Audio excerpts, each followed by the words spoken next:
Most histories of medieval warfare and architecture overlook the quiet innovations that preserved the tools and buildings armies depended on. When we think of medieval engineering, images of stone castles, siege engines, and armored knights often dominate. What rarely gets attention is the maintenance of wooden materials that formed the backbone of these fortifications, naval fleets, and logistical infrastructure. Wood was everywhere: palisades, gates, cartwheels, and ship hulls. Yet untreated, wood rots quickly, especially in damp northern climates. What many scholars and enthusiasts fail to note is that medieval engineers and craftsmen developed a surprisingly sophisticated wood preservation method, sometimes called a rot-proofing dip, that kept wood functional for decades. This technique influenced both military logistics and civilian survival strategies, but its knowledge largely vanished by the early modern period. If you value overlooked historical innovation, subscribe now, because the lessons from this method reach far beyond mere curiosity. They demonstrate ingenuity under constraints that are relevant even today. The challenge of wood decay was more immediate than most modern readers realize. Medieval Europe was cold, wet, and largely without chemical preservatives. Structures exposed to the elements, including castle palisades and ships, were vulnerable to rot, fungal infestation, and insect damage. Siege engines left in storage yards could become structurally unsound within a single rainy season. Armies and builders faced a choice: constantly repair, replace, or find a preventive method. For a kingdom at war, the latter was the most practical. Rot compromised not just civilian structures but also the military advantage, as a decayed bridge could delay troop movements or a weakened battering ram could fail at a critical moment. The rot-proof dip was surprisingly sophisticated for its time. At its core, the method combined naturally occurring resins, oils, and mineral additives. Craftsmen would heat a mixture of pine tar, linseed oil, and powdered minerals such as alum or iron filings until it reached a viscous consistency.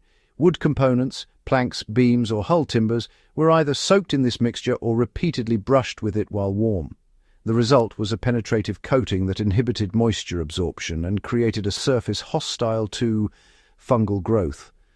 Archaeological analysis of preserved timber from medieval shipwrecks in the Baltic Sea shows residues consistent with such treatments, confirming that these methods were widespread and durable. This was not simply a coating. It changed how medieval armies planned logistics. With rot-proof wood, siege engines could be stored outdoors without rapid degradation. Pontoon bridges could remain serviceable across multiple campaigns, and naval fleets, particularly in northern waters, could endure longer sea seasons. The technique also allowed for reuse. Wood treated in this way could be dismantled and repurposed without losing structural integrity. Chronicles from northern Germanic and Scandinavian regions note the repeated use of treated beams in castle walls and dockyards. These logistical advantages, though subtle, had strategic implications, permitting armies to mobilize more efficiently and maintain longer supply lines. Applying the dip required knowledge of chemistry, timing, and material selection. Effective treatment depended on the type of wood, its moisture content, and the season. Softwoods like pine absorbed the mixture more readily, while hardwoods required additional heating or multiple applications. Overly wet wood prevented proper penetration and could even trap moisture, accelerating decay instead of preventing it. Craftsmen learned through trial and observation to select properly seasoned timber and apply the mixture in stages, often leaving it to cure in dry, ventilated spaces. This method reflects an early empirical approach to material science, demonstrating that medieval builders were more technically sophisticated than commonly assumed. The method also reveals lessons in medieval survival strategy.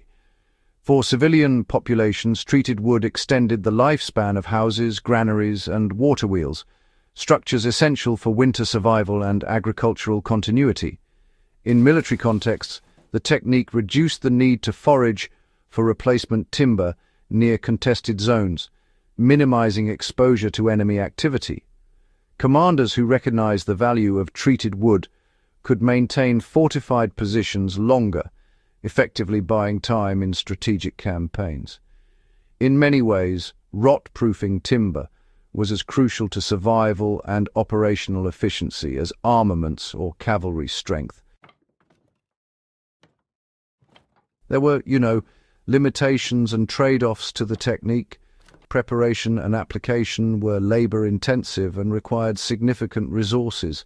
Heating tar and oil in large quantities posed fire hazards, and, honestly, obtaining quality minerals could be quite costly. In some records, excessive application led to slippery surfaces or fumes that were, unpleasant for occupants. Moreover, knowledge of the technique was often closely held within guilds or military engineering units, which really limited its dissemination.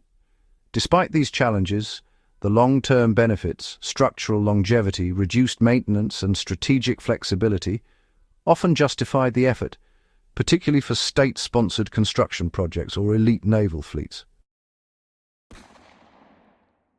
Archaeological evidence confirms the method's effectiveness over centuries. Analysis of wooden beams from preserved coastal fortifications in northern Europe, as well as recovered naval timbers from shipwrecks, shows remarkably low degradation compared to untreated wood.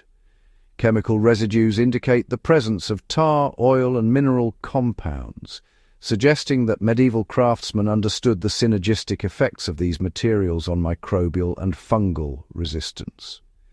In some coastal harbours, dock timbers treated this way lasted more than 50 years, far exceeding the natural lifespan of untreated timber in similar conditions.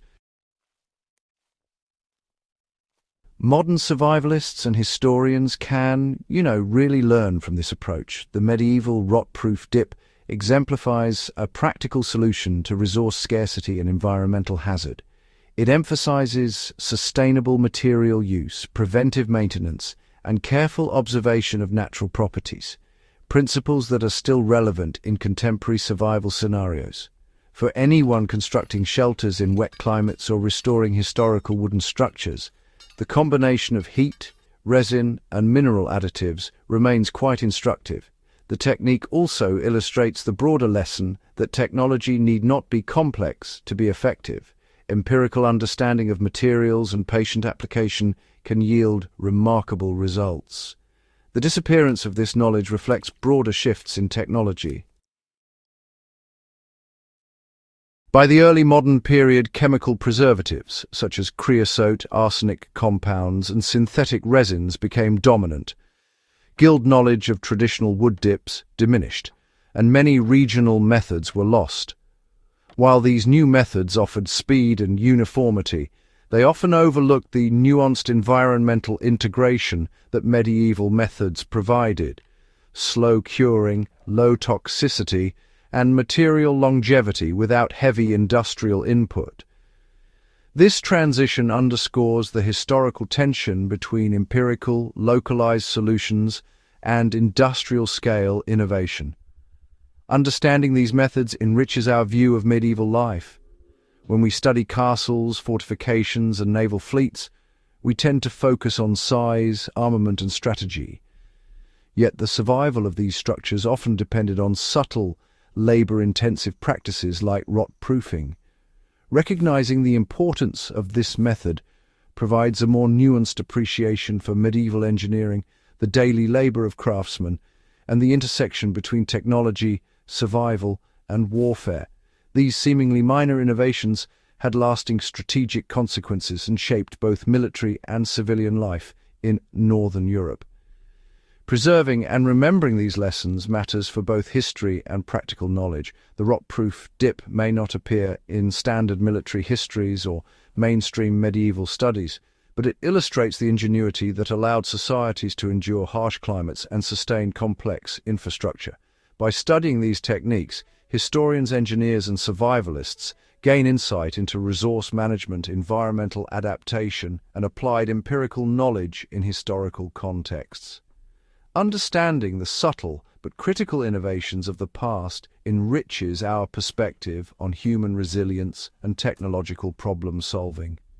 If you value in-depth historical analysis and practical lessons from overlooked medieval technologies, subscribe to History Vault. Share this video with others who appreciate thoughtful exploration of historical innovations, because remembering these methods connects us to the ingenuity and survival strategies that shape the world we study today.